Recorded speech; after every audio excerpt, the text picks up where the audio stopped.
มาเด้อพ่อแม่พี่น้องสู่ผู้สู่คนเด้อมื้อนี้ได้อาหารในเมืองเจอสิแล้วจนว่ามื้อ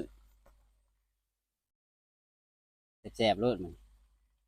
อยู่ทงไห้ทงนาคือเก่าต่อใส่แม่นต่อใส่หม้อไฟรถเด้อบ่มีไฟฟ้าเนาะอยู่ทงนาอืมเป็นตาแซ่บของเพิ่นอยู่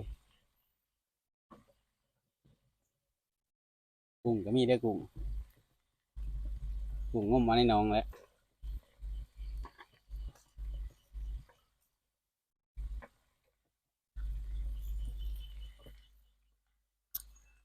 มาแซ่บๆนำกันเด้อบรรยากาศ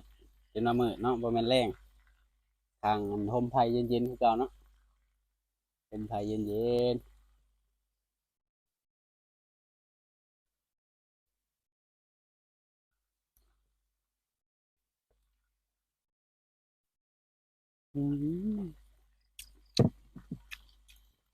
แซ่บครับ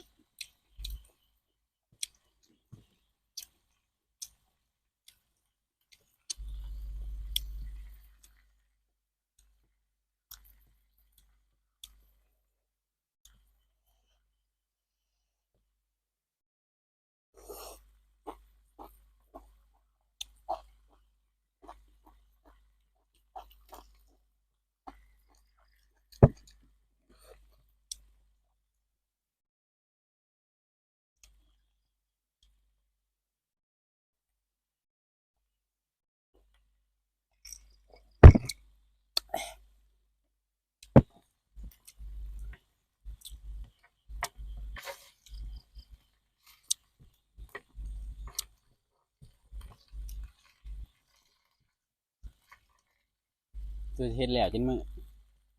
มันสิบ่เห็นคน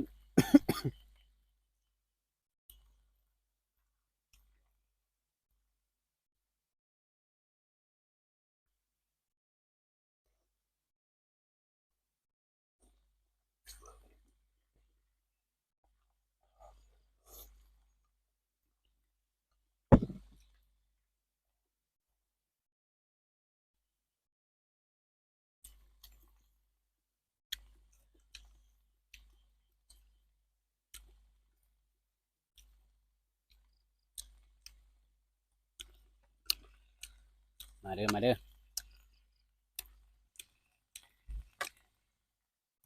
อืมบ่งเป็นต้นเลยเนาะ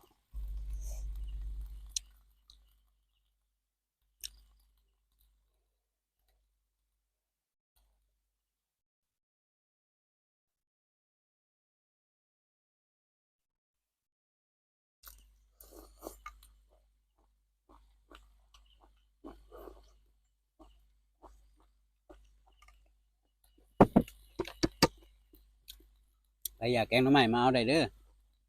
อืมก่อนหน่อไม้บางแง่นอบักหลายๆ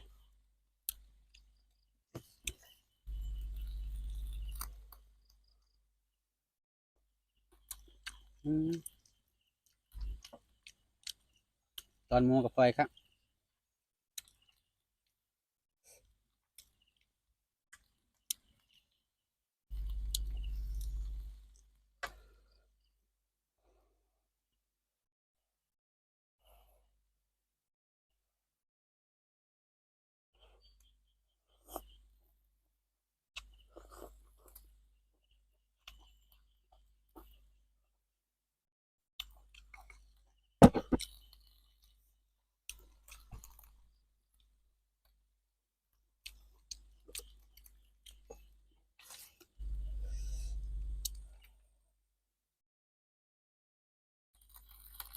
อืม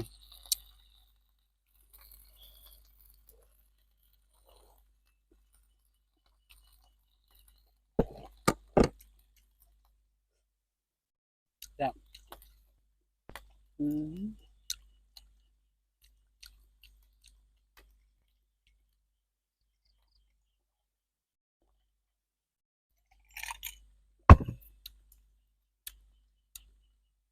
ค่อยเนาะบ่เห็นหน้าคนแหละ ขอบคุณทุกคอมเมนต์ทุกกำลังใจเด้อขอบคุณหลายๆผู้ที่กดแชร์ฝากกดติดตามเพจเพื่อเป็นกำลังใจให้เฮ็ดคลิปใหม่ๆให้เบิ่งอีกเนาะก็